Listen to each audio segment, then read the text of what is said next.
North Korea threatens to cancel Trump summit. AMLO's win could be a landslide with congressional majority. Google and Facebook could be big winners after the federal ban on sports betting was overturned. And would you pay your ex a breakup fee?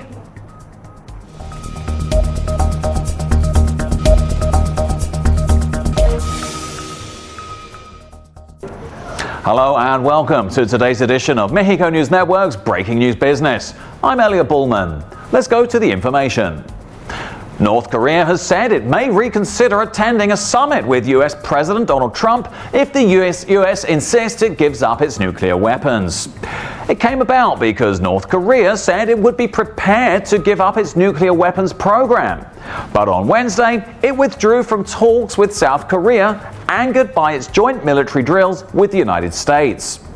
North Korea's state-run news agency claimed the military exercises amounted to a rehearsal for an invasion, which has been a common complaint from the rogue state when such drills have occurred in the past.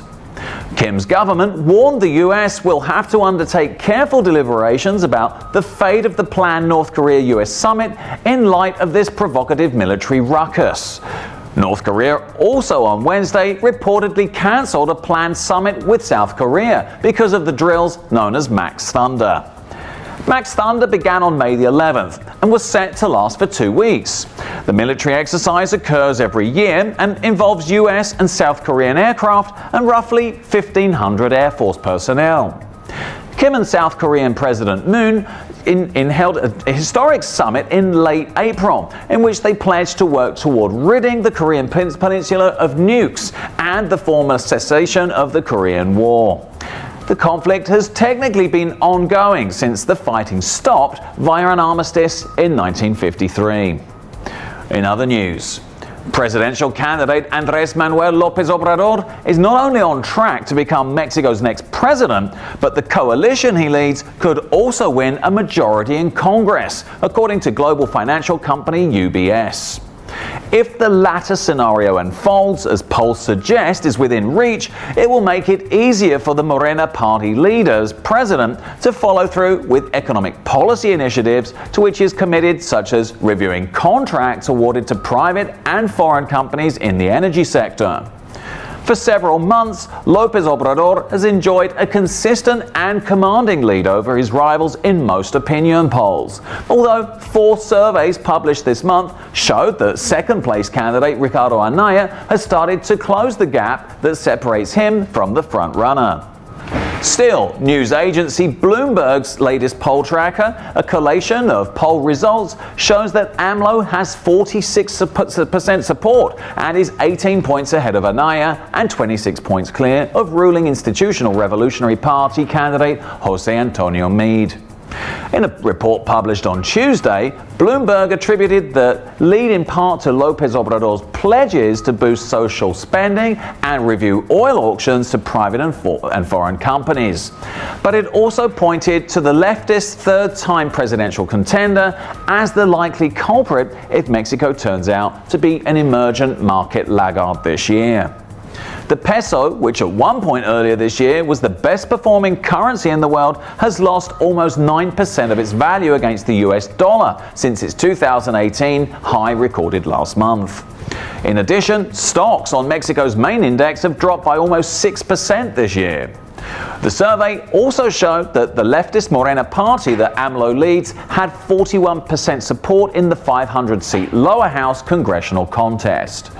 Among the proposals the candidate has put forward are implementing immediate tax cuts in border regions and shifting spending on social programs. López Obrador has also pledged to reduce debt by getting rid of government corruption. Moving on. The Supreme Court's ruling that a nationwide ban on sports betting is unconstitutional could mean added advertising dollars to Google and Facebook. Google and Facebook could reap the benefits from the Supreme Court's ruling that a nationwide ban on sports betting is unconstitutional.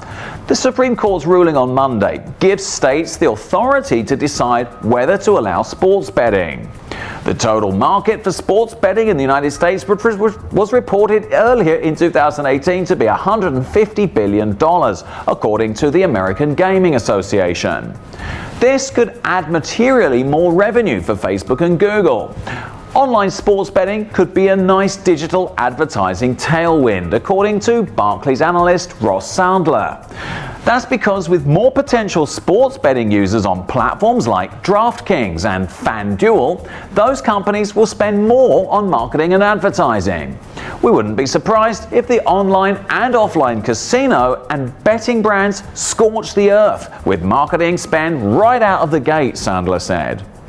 A total ad spend of $10 billion would be way higher than what DraftKings and FanDuel combined to spend in 2015 and 2016. In those years, the two ultra competitors combined to spend $500 million on advertising, Sandler pointed out. Even better for Facebook, the social media giant could tap into the sports betting business. Facebook had launched an unsuccessful sports betting platform in 2012 in the UK, but structurally everything is now in place for users and developers to leverage Facebook as a gaming and sharing channel when online betting goes live, Sandler said. In other headlines, earlier this month, police in the eastern Chinese city of Hangzhou responded to a call after bar staff reported finding a suspicious suitcase. It contained 2 million yuan in cash, that's $314,000, an extraordinary amount of money, maybe even life-changing. They managed to track down the owner, who according to the local police had arranged to meet with his ex-girlfriend in the bar. The money was a breakup fee, a new trend in Chinese dating. No longer content to just have the awkward meeting, hand to hand, each other's stuff back, breakup fees have emerged in recent years in China as a sort of compensation at the end of a long-term relationship. It's the person that ends the relationship that pays the fee. They decide, based on the amount of time, effort, and money they've invested in the relationship, how much money they should give to their former partner. Breakup fees are more commonly paid by men out of guilt or in order to offset their partner's upset. However, increasingly some women see it as acceptable to pay a fee as well, given that it's traditionally the man who'll pay for meals and gifts in a Chinese relationship. Chinese attitudes towards dating have traditionally been pragmatic and geared towards marriage. So the fee is meant to prevent embittered parties from suffering emotional damage and to help them start a clean slate with their former partner. Cases of breakup fees which make it into the media range from the seemingly harmless to those involving complicated court proceedings. Some have been met with droll humor, such as a case in April where a woman sent her former partner an inventory of every single restaurant and hotel they had visited. She'd painstakingly researched how much her partner had spent on her and wanted to reimburse him what she thought she owed.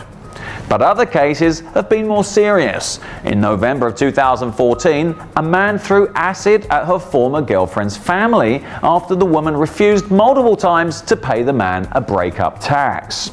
He was arrested on suspected manslaughter, but argued that his behavior could have been avoided if the couple had parted as equals. This was all for today. Thank you for staying with us. I'm Elliot Bullman. Remember to follow us on Facebook, Twitter, and Google+. And log on to MexicoNewsNetwork.com for more information on Mexico and the world. Until next time.